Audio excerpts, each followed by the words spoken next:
Lei 27. Jogue com a necessidade que as pessoas têm de acreditar em alguma coisa para criar um séquito de devotos. As pessoas têm um desejo enorme de acreditar em alguma coisa. Torne-se o foco desse desejo, oferecendo a elas uma causa, uma fé para seguir. Use palavras vazias de sentido, mas cheias de promessas. Enfatize o entusiasmo, de preferência a racionalidade e a clareza de raciocínio. Dê aos seus novos discípulos rituais a serem cumpridos, peça-lhes que se sacrifiquem por você. Na ausência de uma religião organizada e de grandes causas, o seu novo sistema de crenças lhe dará um imensurável poder. A ciência do charlatanismo, ou de como criar um culto em 5 etapas. Na busca necessária de métodos para obter o poder com o mínimo de esforço, você verá que a criação de um séquito de devotos é o mais eficaz. Ter um grande séquito abre inúmeras possibilidades de trapaça. Não só eles o adorarão, como o defenderão de seus inimigos e assumirão voluntariamente o trabalho de atrair outros para o seu novo culto. Este tipo de poder o elevará a uma nova esfera. Você não terá mais de se esforçar, ou usar de subterfúgios, para impor a sua vontade. Você é adorado e não erra. Talvez você ache que criar um séquito desses seja uma tarefa colossal, mas ela é muito simples. Como seres humanos, temos uma necessidade desesperada de acreditar em alguma coisa, qualquer coisa. Isto nos torna eminentemente crédulos. Simplesmente não suportamos longos períodos de dúvidas, ou o vazio de não se ter algo em que acreditar. Baste que acendem na nossa frente com uma nova causa, um novo elixir, um esquema para enriquecer rápido, ou a última tendência tecnológica ou movimento artístico que saltamos logo para morder a isca. Veja a história. As crônicas das novas tendências e cultos que formaram massas de seguidores, só elas bastam para encher uma biblioteca.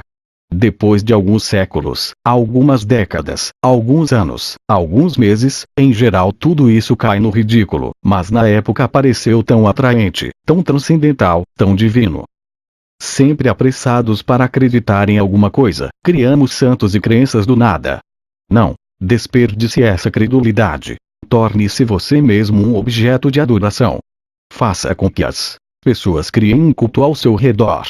Os grandes charlatões europeus dos séculos XVI e XV dominaram a arte da criação de cultos. Eles viveram, como sabemos, numa época de grandes transformações. A religião organizada estava em declínio, a ciência em ascensão. As pessoas estavam desesperadas para se reunir em torno de uma nova causa ou fé. Os charlatões começaram mascateando elixires medicinais e atalhos alquímicos para a riqueza. Nas rápidas passagens de cidade em cidade, eles originalmente focalizavam pequenos grupos, até que, por acaso, tropeçaram num fato real da natureza humana. Quanto maior o número de pessoas reunidas ao seu redor, mais fácil era enganá-las. O charlatão subia numa plataforma de madeira, daí o termo saltimbanco, e multidões afluíam ao seu redor. Em grupo, as pessoas tornavam-se mais emotivas, menos capazes de raciocinar. Se o charlatão tivesse falado com elas individualmente, elas o teriam achado ridículo, mas, perdidas na multidão, viam-se presas no estado comum de êxtase. Era difícil para elas encontrar o distanciamento que dá espaço para o ceticismo. Qualquer deficiência nas ideias do charlatão era encoberta pelo zelo da massa. A paixão e o entusiasmo apossavam-se da multidão como por contágio, e elas reagiam violentamente a quem quer que ousasse espalhar uma semente que fosse de dúvida. Estudando conscientemente esta dinâmica ao longo de décadas de experiência e, espontaneamente, se adaptando às situações conforme elas iam acontecendo, os charlatões aperfeiçoaram a ciência de atrair e conquistar multidões, transformando-as em seguidores e os seguidores, em culto. O macete publicitário dos charlatões hoje em dia pode parecer antiquado, mas ainda existe entre nós milhares que continuam usando os mesmos métodos testados e comprovados que seus antecessores aperfeiçoaram séculos atrás, mudando apenas os nomes dos seus elixires e modernizando a cara dos seus cultos. Encontramos estes charlatões contemporâneos em todas as áreas da vida: negócios, moda, política, arte. Muitos deles, talvez, seguem a tradição charlatã sem ter nenhum conhecimento histórico, mas você pode ser mais sistemático e premeditado. Simplesmente siga as 5 etapas da criação de um culto que nossos ancestrais charlatões aperfeiçoaram ao longo dos anos. Etapa 1. Seja vago, seja simples. Para criar um culto você deve primeiro chamar a atenção. Isto não deve ser feito com ações, que são muito claras e de fácil compreensão, mas com palavras, que são nebulosas e enganadoras.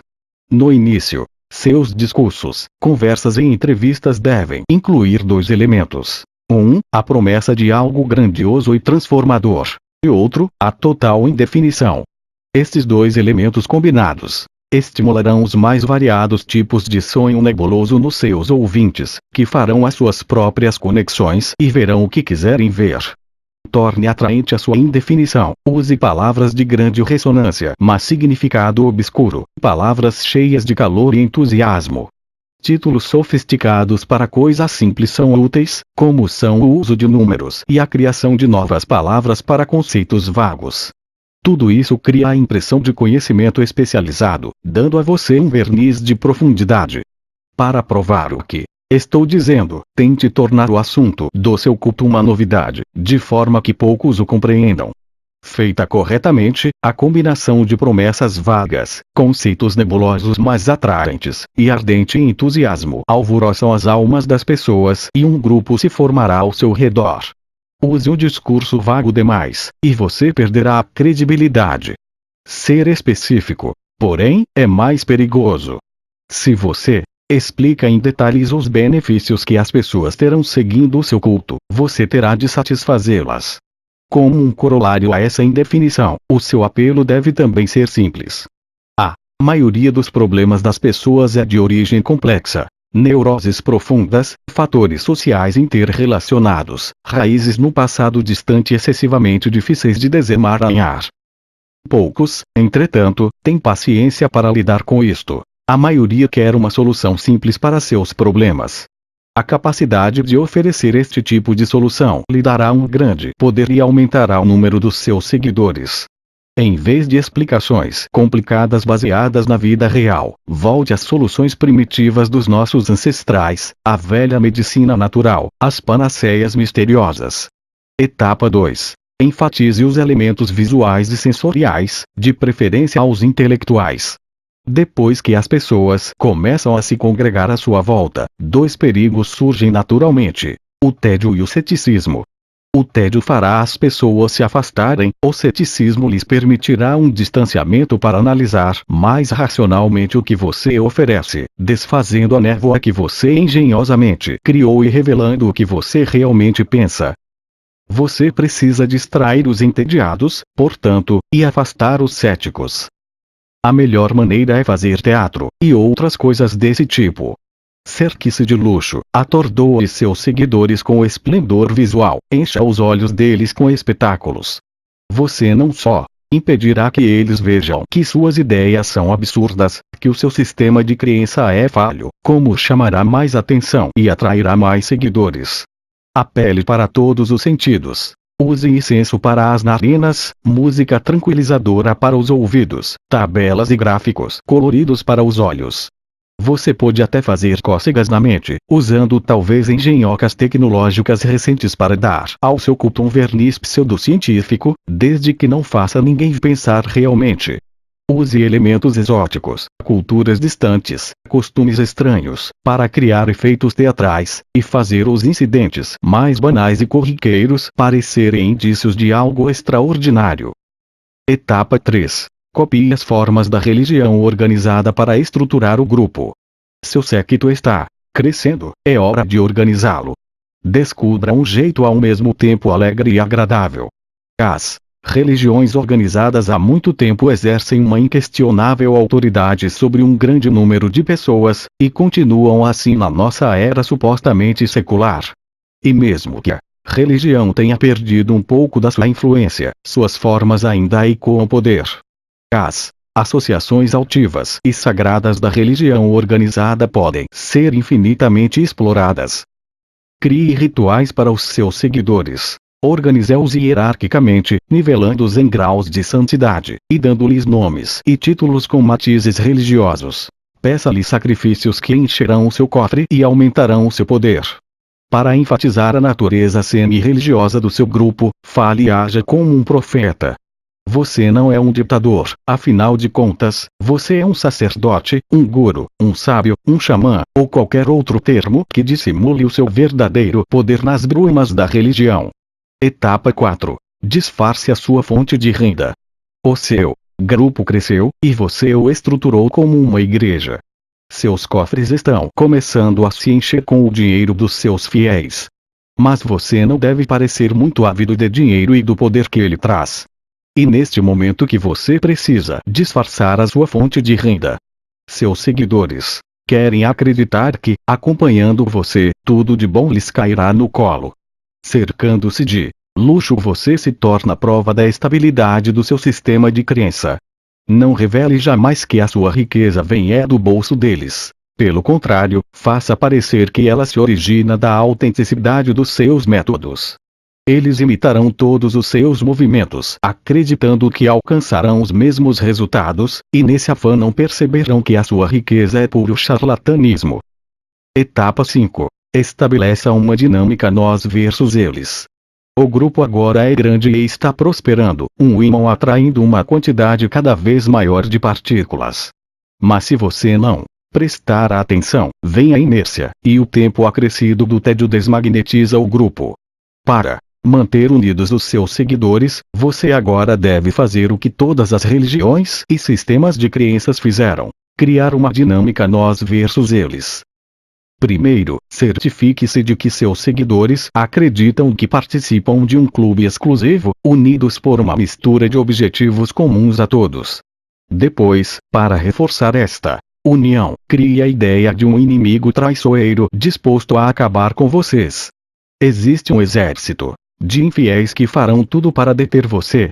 Qualquer forasteiro que tentar revelar a natureza charlatã do seu sistema de crença pode agora ser descrito como um membro desta força traiçoeira.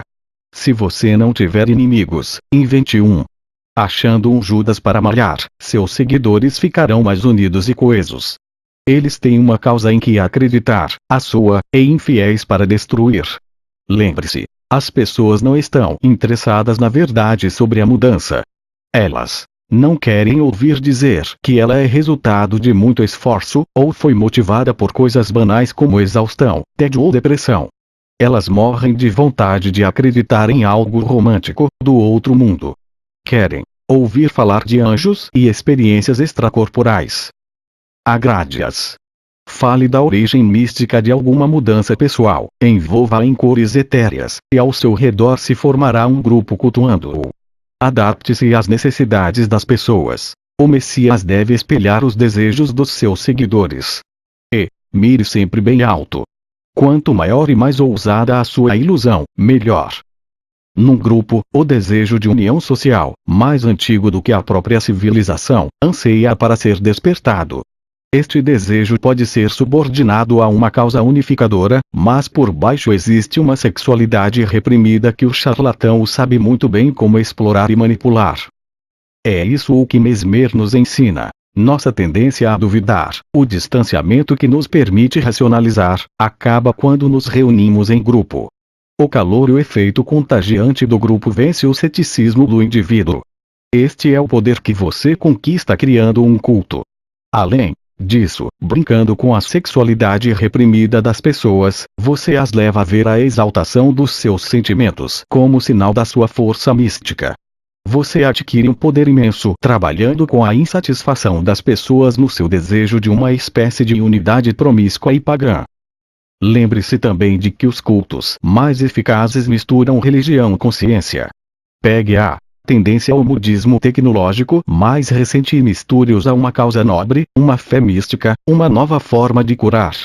As interpretações que as pessoas vão dar para o seu culto híbrido crescerão vertiginosamente, e elas lhe atribuirão poderes que você nunca imaginou dizer que tem. O charlatão adquire o seu grande poder abrindo simplesmente uma possibilidade para os homens acreditarem naquilo em que já acreditam. Os crédulos não conseguem se manter distantes, eles se aglomeram em torno do milagreiro, entram na sua aura pessoal, entregam-se à ilusão solenemente, como gado grete de Francesco. Os homens são tão simplórios, e tão dominados por suas necessidades imediatas, que um mentiroso sempre encontrará muitos prontos para serem enganados. Nicolau Maquiavel, 1469-1527. O inverso. Uma das razões para a criação de um séquito é que, em geral, é mais fácil enganar um grupo do que um indivíduo, e você fica com muito mais poder. Isso, entretanto, é perigoso. Se num determinado momento o grupo perceber o que você está fazendo, você não se verá diante de uma alma iludida, mas de uma multidão irada que o estraçalhará tão avidamente quanto o seguiu antes. Os charlatões enfrentavam constantemente este risco, e estavam sempre prontos para se mudar para outra cidade quando se tornava evidente que seus elixires não funcionavam e suas ideias eram uma impostura.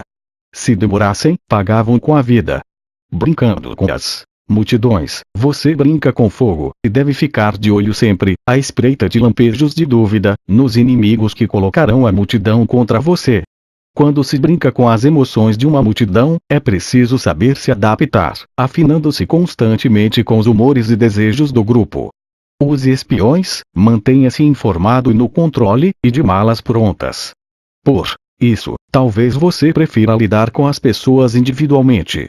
Isolando-as do seu ambiente normal, você pode conseguir o mesmo efeito de quando as coloca num grupo, elas ficam mais suscetíveis a sugestões e intimidações. Escolha o otário certo. Se ele acabar percebendo o que você faz, pode ser mais fácil fugir dele do que de uma multidão.